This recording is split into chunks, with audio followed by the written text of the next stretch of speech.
place right here on the beach. We were in London, and then we came across, and I landed on the beaches up here near to the Havre, and that's when we started our battle for Germany. Well, what you had to do is to push all the Germans back here, and the war would end when we occupied all of Germany.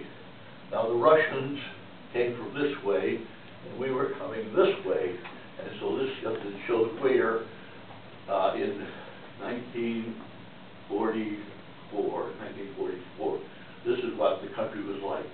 Now the thing I wanted to point out is this is Switzerland. We had our battle lines came from the English Channel all the way down to the border of Switzerland. This is where we were at the time of the Battle of Bulge. Now, the distance here looks like that, but in America, that would be the relative distance between Boston and Washington, D.C.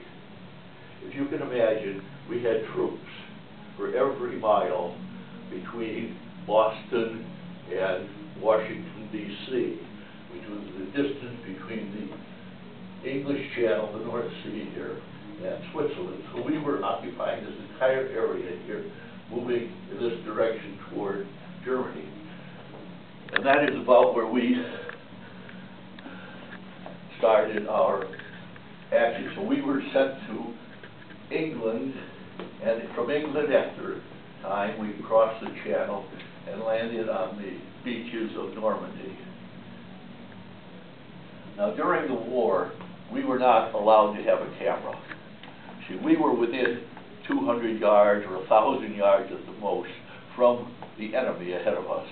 The difference between the two front lines was range, well, during the Battle of the Bulge, it was measured in feet. As a matter of fact, we were 18 miles deep behind the German lines because of the way the battle was going then.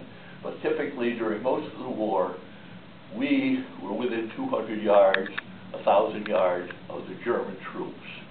So during that entire period, we were not allowed to have any cameras, so unfortunately, I don't have any pictures of the trenches, the enemy tanks that we hit, or that, so we had to go on that thing.